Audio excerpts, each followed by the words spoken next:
I'm Beth Ann. And this is Series Sunday on Let's Talk BL. Did I do that right? It's been so long. Nope. No. This is Let's Talk BL, a Boys Love podcast. Welcome back to Series Sunday, the day of the week where we talk all about one series and one series only. Chock full of spoilers. So, potentially you've never experienced a Series Sunday because we took a momentary break because of Songkran. We went to Thailand. More content coming soon. Also, go to our IG and look at all the cute videos about Songkran. If you don't know what Songkran is, we're not going to tell you. You should go to IG and look at it. Because we got so many way cuter people to explain it to you. You don't need us talking to you about it. You need them talking to you about it. So, yeah, look forward to really fun things coming soon. And things just like always happening. This is the thing with BL World is that like... And T-pop World. Yes. We took a break to go to Thailand and things just keep chugging along. Like when I tell people like we went to Thailand and we did interviews and we did this thing, they're like, oh, did you get a lot of content so you have stuff reserved? And I'm like, no, literally we have recorded interviews that we've released the next day because like shows keep coming. That's the problem. Yeah. And because like in that interview, by the way, you should go watch it. It's the interview with the cast of the Two Worlds. Very good. They started talking about the episode that was coming out the next day. So I was like, obviously the people need to know. So I just like was like, I will edit this now and get it approved now. And we're putting it out now. Yeah. Also that is the problem with like a lot of these series because they're only one season that like a lot of times people will continue on to the next thing unless you like really imprint on a series. Like once a series is over, like that's it. Like people not your Mice Guy, Jude My Katong for life. People still do talk about. I'll see a lot of posts. I'm trying to think what is the series that I see a lot. I still see Bad Buddy. I was gonna say I still see Bad Buddy. Kim together. Porsche. Kim Porsche. Tell us the series that you see people still talk about. I mean, Tarn Type. Tarn Type will never die. Boys, yeah. We talked about Tarn Type on our trip, actually. We did. That is the one series, I mean, that will continue. It truly was like a cultural moment. Yeah, it was a culture shift. So was Together. Together was a culture shift. And both of those series were not only like cultural shifts within the series, but the ship was a cultural shift. Yeah. I think that is the marker of a cultural moment is that it's not just the series, it's the ship. So food for thought, tell us in the comments. Yeah. I would argue Cutie Pie was not a cultural shift in terms of like series, but Zinunu in terms of ship has been a cultural shift. I agree because I just haven't seen people really talking about Cutie Pie still to this day, but people talk about Zinunu and their talents and their right, but like the series itself, people have kind of moved on. I agree. In my opinion. Yeah, because like sure it was a cultural moment in the moment, but it wasn't a shift in that like people don't still talk about those characters outside of the relation to Zinunu. They'll talk about the series in relation to Zinunu. Or to like MaxNat because MaxNat have like current projects. Or I'll see a lot about Tudor Yim. Like when any of those ships come out with a new show, they'll kind of call back to the series, but they don't like just randomly are like, I still think about this moment. Right. Yeah. Like they do, like you see with a Bad Buddy, for example. Semantic error I see a lot. Yeah. I'm trying to think if there's any Taiwanese ones. I mean, make our days count. Yeah. Make our days count forever and always. It's true. Yeah. Okay. Anyways, we're talking Deep Night. We're getting deep today. I love this moment in BL where we're trying to champion the like host club sex work situation. Sure. I mean, own it. If you're gonna be a hot boy that like flatters women professionally, like own it. Time the series. Yeah. Deep Night. Playboy. I love this moment. I feel like some BL creators were like, we hear that you want adult BLs. We're gonna make them adult BLs, if you know what I mean. But like a host club isn't a strip club. No. It's essentially just, okay, and how sad is it that women have to have like a special space where they can go and pay a man to be nice to them because that's how horrible men are. Right? Like think about that for a minute. Let's all take a minute and think about the fact that men are so horrible that like to women specifically that like there has to be a safe space where you like men go to strip clubs to like look at naked boobies. Meanwhile, like women have to go to a host club so that a man will be nice to them. Yeah. There's no Can we equivalent. please think about that just for like a minute? There really is no equivalent in the men's space of like a host club, right? There's no like. I mean, I guess you have escorts, but like the implication is that at the end of the night, there's a thing that's Yeah. gonna happen. It's like a happy ending. sure. Are there places where like massage places where that you don't get a happy ending? like you can get you can get a date for the evening, but like it's just to have a date? No, I don't know. I don't think that. I mean, I don't know. If you know, Let us know. tell us. Okay, let's get to the nuts and bolts, and then I can't wait to talk about the show. It's on iQIYI. It's only 8 episodes, which is devastating. Travesty, truly. But that kind of thing truly does lend itself to the pacing. The pacing was 10 out of 10. It was directed by Chiwin, who famously War of Why, Bed Friends, Playboy, Why Are You? A bunch of series. I feel like this series definitely felt like a series that he directed. It reminded me a little bit of Bed Friends, like the vibe. Yeah, The shooting I can style. See that. Yeah. Oh, okay. We have Khem, Tempted.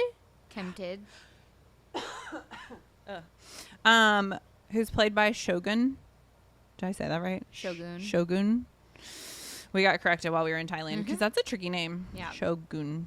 Wela, played by First. Of course. I loved his little name thing. All the host boys. The host boys had very cute name tags. They were very cool. Yeah. Okay. Okay. Synopsis time for the first time in a long time. Let's do this thing. Here we go. All right. Kemtid is the beloved son of Madame Freya, the owner of Deep Night Club, the top host club in the country. Its stunning acrobatic shows differentiate them from any other. Kemtid is fascinated by top-tier host Wela. Moongun. Getting closer, however, brings about obstacles. They aren't the only ones bringing color to the club.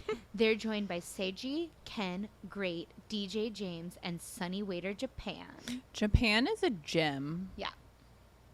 Truly. He Do we was want to so start cute. with the throuple? Should we might as well just like knock that one right out the park?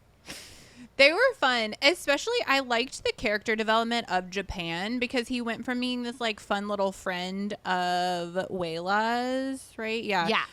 To then like investigating Wela at this little club and then becoming a server at the club and then suddenly finding himself in love with a boy at the club. And like his storyline was really fun. I would love to see a spinoff with like those three. I would love to get like a throuple spinoff because like we have been, I don't want to say promised a throuple, but like there have been a few series that have sort of like either in the teaser like alluded to the fact that they're gonna give us a throuple and then they don't really, right? Like this happened in Kinporch, right? Like we all thought there was gonna be this throuple and then it was like we were all waiting. I remember everybody was like, oh, it's this episode, like it's happening, it's happening. Turned and then out it was a home wrecking situation. And so like, and this has happened like a few times where it's like there's been like they've alluded to it or they've implied it, but it's never really like come through, right? And so like I appreciated that they gave us like an actual throuple storyline. And I thought it was done really well. And I thought that like the way they developed it, the push and pull of it, where like at first it wasn't gonna be they were like fighting over the boy, right? Like, at first, because I do feel like, and I don't know, but like in real life, if you were in that situation, you wouldn't all three go into it being like, we're gonna all be in a couple, right? Like, there's gonna be some conflict in the beginning of like getting to that point, right? And so like I thought it was like a cool, realistic way to show it. I think, I don't know, I've personally never been in that situation, but like that's my assumption. Most of the people that I know are in throuples. It usually starts with a couple, and then they're like, hey, let's have a third person join in. Like they're like, I know of another person.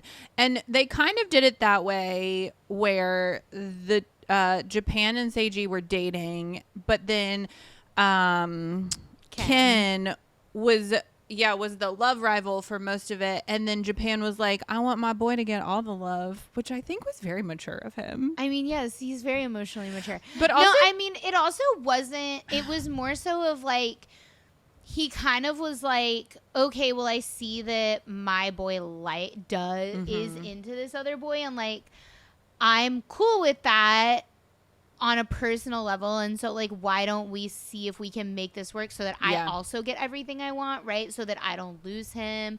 But it's not just about losing him, it was about being like actually open. Yeah.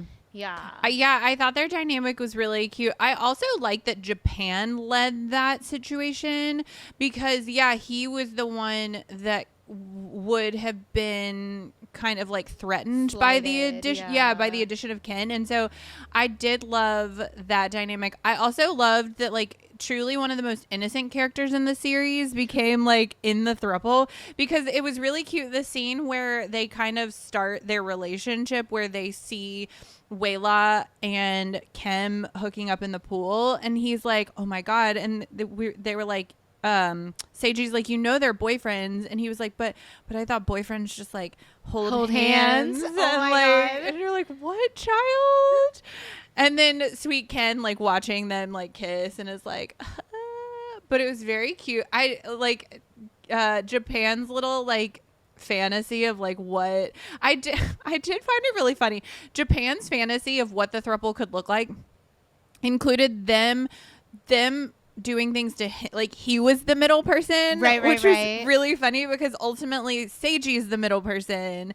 But like I did like that dynamic of like, yes, Japan wasn't doing this exclusive for Seiji. I think like there was some underlying like feelings for Ken, which is why it would work, right? That's what I was saying about like, it wasn't just about this other person getting something. Like he was actually open. Like he also wanted to be in a throuple for himself. Also, the way they did this ship work was fascinating because the actors who played Ken and Japan do the ship work, are like heavy in the ship work, and the boy that plays Seiji is like kind of nowhere to be found. Well, because ultimately Ken and Japan were the main characters of the throuple, right? Like Seiji was just like the cookie, right? You know what I mean? Like Seiji is like the prize that they're chasing. Like any actual like conflict and storyline and like tension that we as viewers see and like the perception of the relationship that we as viewers see is actually between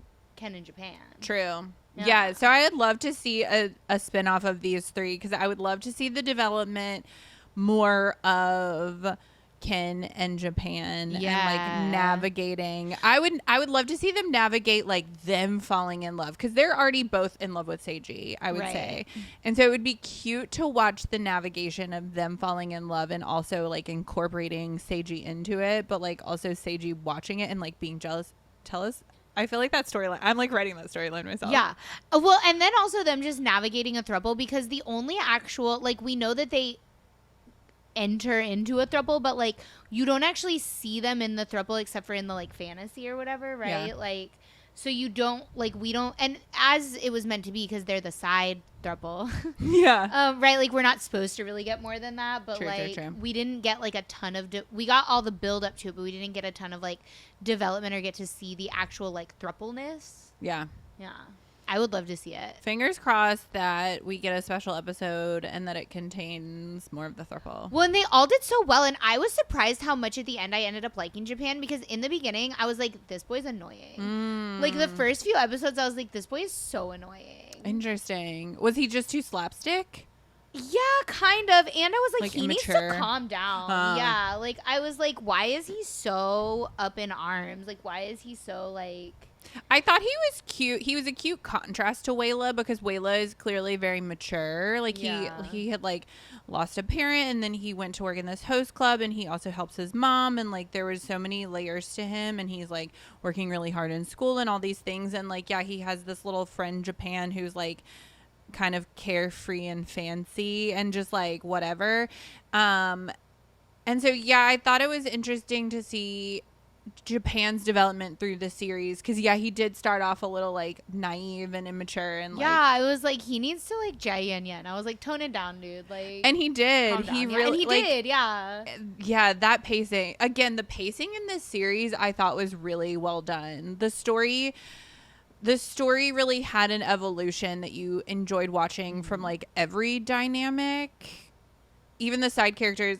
Well, I guess should we wrap up the throuple and jump to this like the random side couple of the DJ and Great was really funny because really the only development we get from them is them in the bathtub. Yeah. Which is like very Pinong, I guess, because they don't say I like you until like the end. Did you notice that? There's like in the final episode, right? He's like, I like him. And they're like, no, we're boyfriends. It's when they're like telling everyone they're boyfriends, I guess. Right. And like they get rid of the rule. So they were like abiding by the rule, but not really, because like they're abiding. They're like, we just never confess, therefore it's not real. Right. Like they're like, no, it's just Pinong stuff. Yeah. We're gonna take baths together and but like rub each other down. Yeah, they're like, we're gonna very clearly be so sexual, but it's just Pinong. That bathtub scene actually was really cute. Like it ironically wasn't sexual because like they're giving each other a shoulder massage, and then like Great leans into DJ James and he just like, it's like kind of cute. Like it doesn't turn like, I think he like kisses him on the forehead or something. Like it's very sweet actually. For who the actor that plays Great is in real life, if you don't know who this man is, you should go to IG and just like watch a few reels. Oh my god, because it is aggressive. It's very aggressive. It's incredibly aggressive. I remember when this cast came out and we were like, what is happening? Yeah, like we both were like, oh my god. I was like, Ayla, have you seen these? No, I know. We both were like, what are we watching here? That was really funny. Anyways, they were a funny side couple. Yeah, they were cute. We also had the mom and her little girlfriend, which was a fun thing to watch, especially when she was like, am I too old to have a crush? She was like, am I too old to be gay? You can have a crush on anyone you want at any age. You can be gay at any age. And I do love how all the boys were like, no, we know that you guys are doing it. Like, it's fine. I mean, I loved like right out the gate, Khem was like, why are you allowed to have a girlfriend and I can't have a boyfriend? Like he fully like called her on her shit so fast.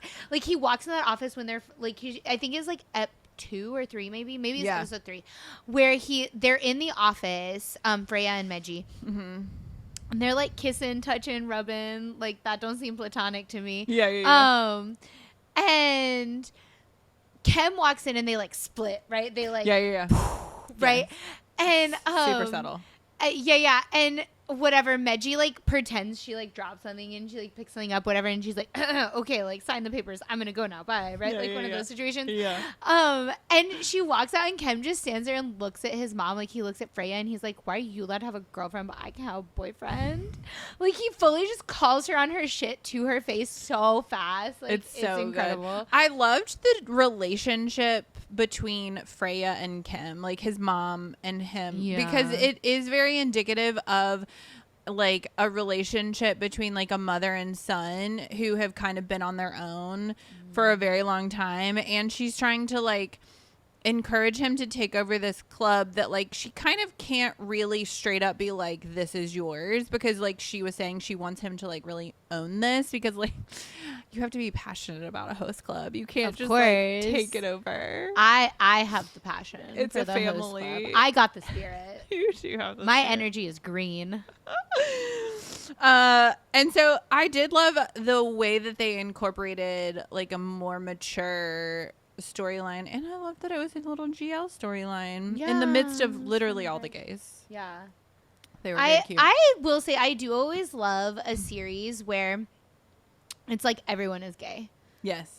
Yeah. I also really love a series where like all the family members are gay. That's what I mean, right? Like Fish Upon the Sky. Yeah. I love gay. in Futs He's how gay. Literally every brother is gay. They're like, no, we're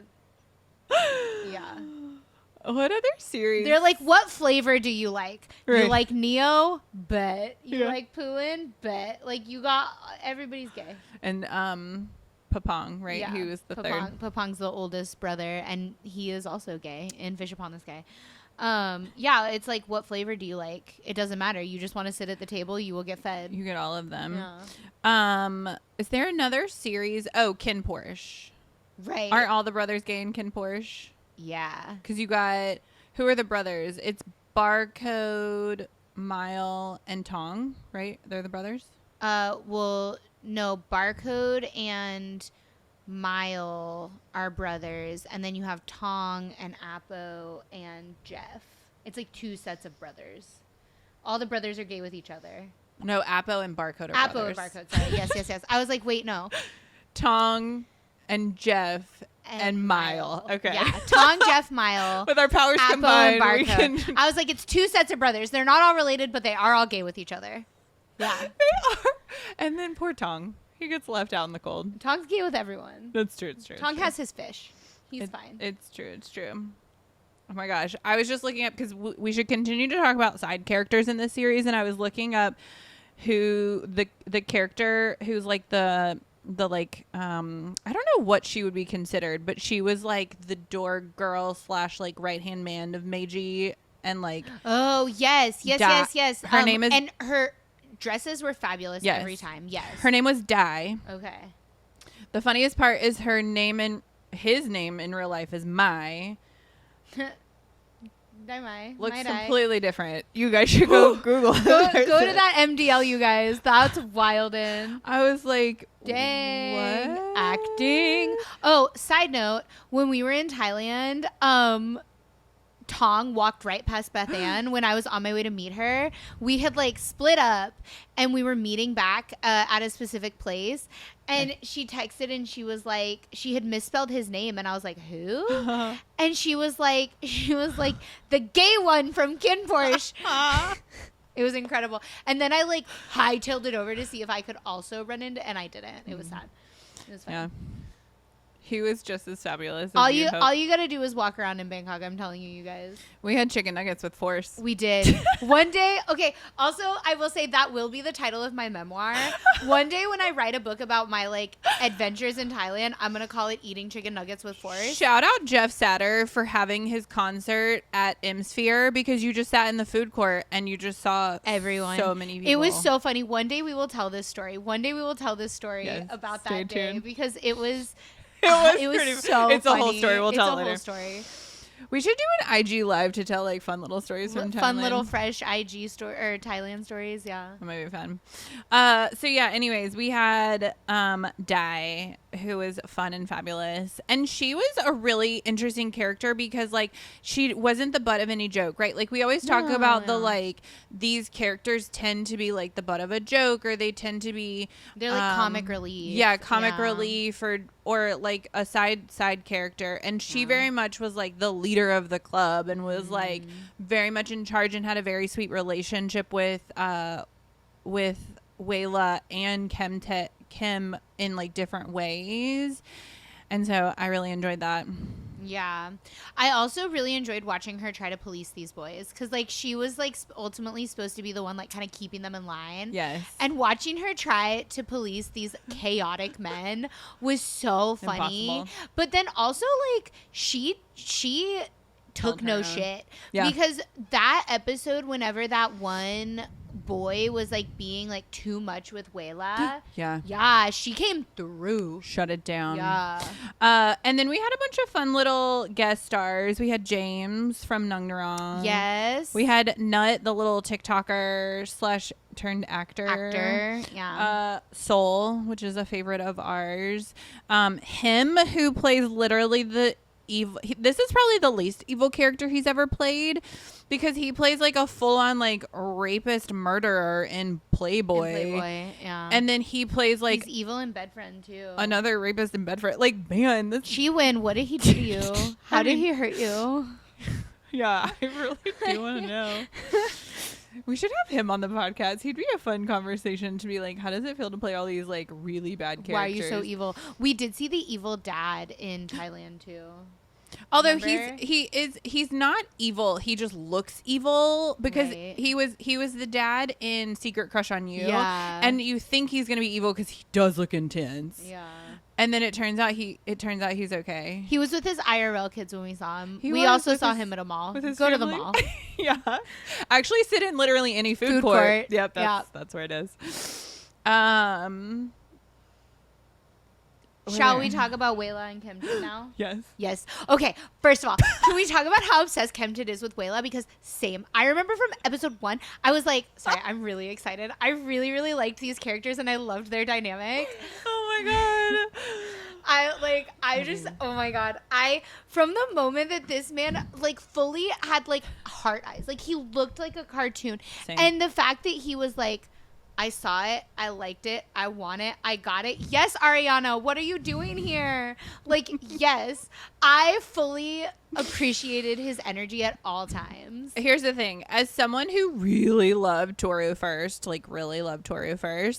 I was so curious to see First interact with another boy. And damn, like Shogun was like, I see this boy. I worship this boy. I idolize this boy. The way that he looks at him. Yes, hard eyes. Like he looks like my God. Which I think lended itself really well to these characters because these characters I feel like I haven't had much interaction with Shogun in real life, but obviously we're friendly with First, and so we've like spent time with him, and he is like very sweet and quiet and very shy, which is very true to kind of Wela.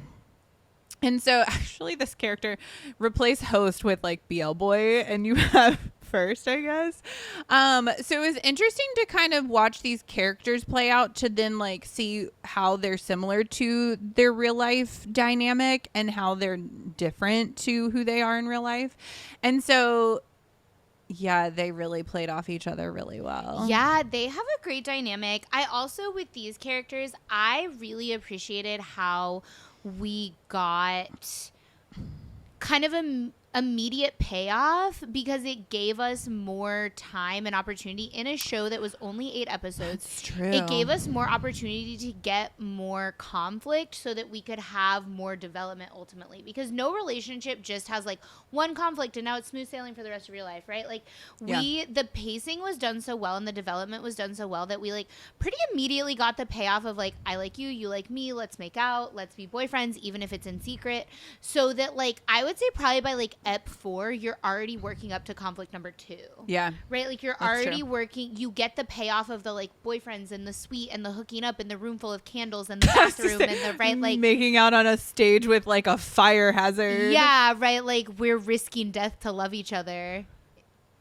Shout out. Get Yeah. it? 'Cause, like, you know, yeah. Yeah. Fantastic. If you get it, please comment.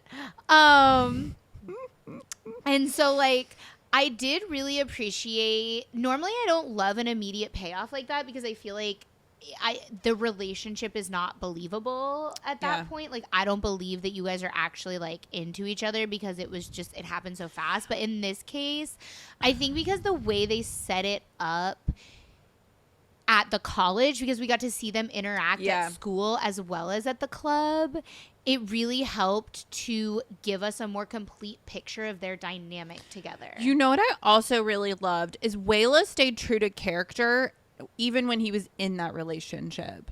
He never changed drastically who he was. He was always still really cautious and really guarded, even when he was like telling this boy like, I do like you back and I do want to be in this relationship with you. He still was very guarded, so we never really got like actual lovey-dovey boyfriends, because navigating being in a relationship as a host and the like owner of a host club, even though Khem isn't the owner yet, he's still like in that position of power. And so that dynamic, but I do feel like Wela, we talk about power dynamics a lot, just like you and I.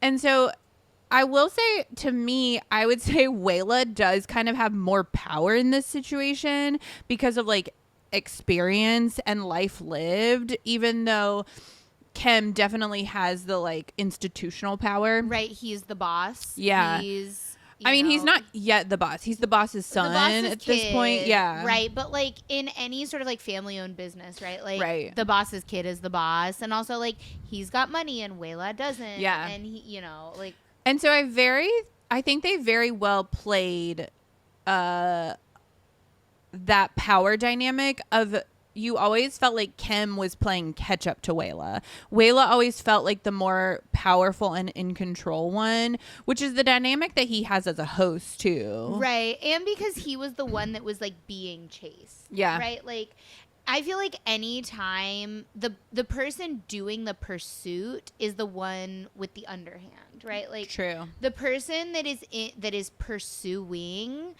is more vulnerable all the time, because the one that is being pursued can be like, no thank you, and like they then have like, it's like a KO, right? You know what I mean? It's like, okay, what, like, it's done, you're done, like, you've lost the game, right? They at any point can immediately just like, you lose. Yeah. So yeah, I also liked that Khem was honest with his mom about the whole situation the entire time, while still trying to like respect, like, I liked that they showed them struggling with Khem. Like, he started dating this boy knowing he was a host from day one. And knowing it wasn't allowed, and knowing... Yeah, but he still struggled, and he still was, like, a jerk and had to navigate that. But again, the pacing was so good that, like, they acknowledged it, and Wela was like, dude, like, get it together. He never compromised who he was. Like, again, Wela stayed so true to himself this entire series that I really loved. To the very end, he was like, this is what I do, this is what I own. Even when he decided to quit the host stuff, he was like, I'm doing it for myself, I'm not doing it for anyone else. He was like, I knew this was gonna have an ending at some point. Like, his mom had already accepted it. He had that moment where he was like, everyone knows who I am and what I do, and I'm okay with moving on now. And so, like, yeah, they just did a great job with the development and staying true to these characters. Yeah, I agree. I really loved these two characters. I also think that it was really impressive the amount of like physical preparation that First did for this job, because I fully believe him as an acrobat. Like, you watch him in the air and you're like, that's not a stunt double. He's not, like, he does those stunts so beautifully. Yeah.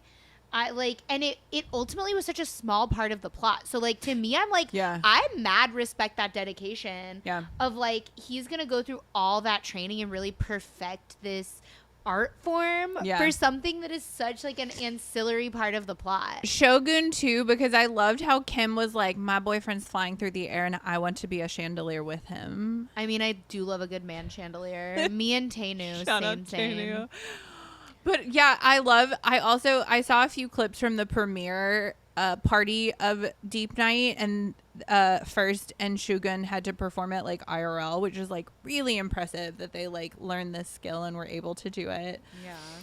And yeah, it was such a small part of the show. Yeah, it ultimately. Like, dang. Yeah, I mean, I thought it was so cool, and like, I also think it's cool because now they have that skill for the rest of their lives, right? Like, they could do that. They could feel comfortable doing that. I have a friend that does aerial dancing. Yeah, and I've been bothering her to teach me because like, it's so fascinating to me. Stay tuned for that vlog with Shogun and First. No, I'm just kidding. I'm totally kidding. No, imagine we could learn it here. Charmaine will teach us, and then we can go there and we like won't be scary.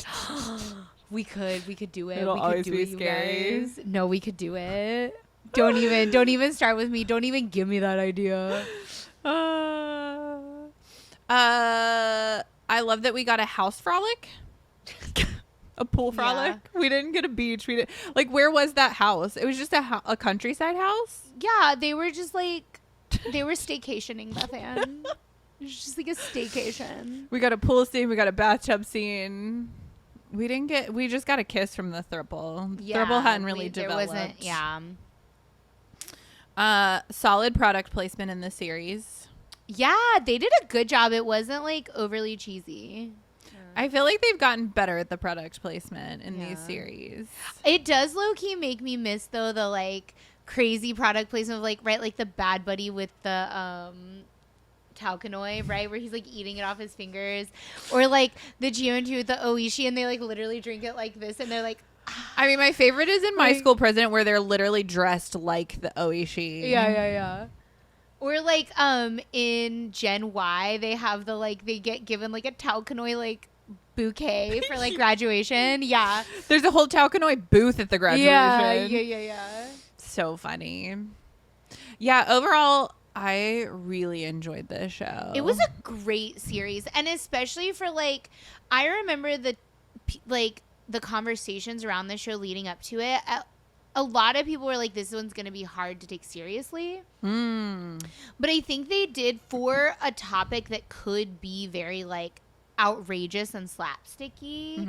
They did a good job making it feel like it really was like you were looking into someone's real life. Yeah, it definitely felt like a little bit of a slice of life show, but like a unique slice of life. Right.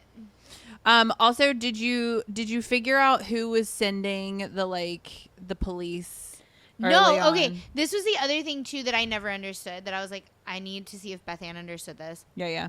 What was the beef with the family on the other side? I never did really figure that beef out. So you see the resolution during the ending scene where they're all performing and like they've invited everybody and they've invited the teacher because the school has found out and Wela can't go to school anymore. They invite Wela's mom because she's like, oh my God, my boy's a host. And like, what does that mean? And then they invite Khem's dad, because you hear throughout the entire series that Khem's dad has a problem. Like he wants his boy to be a part of his family, not a part of his mom. Right, because they send the auntie and the auntie shows up and is like, what are you doing in this dirty club, right? Like, remember, like... Yes, and so it was his dad and his family who was sending the police every time. Right, but like, what was the beef? Just that it was a host club? Yeah, just that like... They wanted Wela, or they wanted Khem all to themselves. They wanted him to pick because he was like the boy. He was the only child. Right. And so yeah, they just really wanted Khem on their side. That's stupid beef. It is really silly. I mean, listen, I also would fight for Shogun. So like on one hand, like I understand, like I totally would like send the police if somebody was trying to steal Shogun from me. Yeah, because you get that from like the first episode that like him and his mom are like thick as thieves, and that his dad is really offended that like his boy didn't choose him. Yeah, I mean, listen, I also would be like, police 911, they stole Shogun. Like I get it. It's true. He is a man. They just posted a reel and like Shogun just like looks at first and I'm like, I would melt. I would stay tuned for this week's episode with Shogun and First. Shogun like smiles at us in the beginning and it's via the internet, right? Like it's not even in real life, and we both are like, he's just like, my word. Somebody made a comment because he's in the engineering faculty at Chula. Yes, at Chula. And somebody was joking because he's friends with Puin, or he's friendly with Puin, and people think that Shogun and Pond look very similar. Shogun does look a lot like Pond. As a Pond Puin Delulu, I can confirm this. Yes. I love the idea. There should be like a single white female BL where like Shogun and Pond like fight over Puin. Sure, yeah. That would be fantastic. I'd watch it. I ship that throuple. I'm surprised we haven't gotten a single white. I mean, I guess because it's Thailand and like single white female is very Western. Very Western. Or like a Cruel Intentions. Cruel Intentions BL would be incredible. JoJo. I feel like GMMTV JoJo would like, because he loves a good like 90s pop culture moment. JoJo, if you're listening. JoJo, Cruel Intentions. Who would play those characters? Yeah, who's the Ryan Philippe? Like, I feel like Dunk. Really? Not as Ryan Philippe, but as the like pretty brother. Because doesn't she have like a brother in that? Like, because there's like, it's been a minute since I watched that movie, but like, I know there's like a wealthy like Sarah Michelle Gellar and her brother, right? Or like they're like the rich kids. Is Ryan Philippe her brother in that? Yes, because that was the whole thing that like they got married. No, he married Reese Witherspoon. Yes, he married Reese Witherspoon in real life. Who's the Reese Witherspoon? Because she's like the innocent girl that they like take down. Yes, and then you have Selma Blair, right? Yes. I was like, wait, is that her name? Yes. Yes.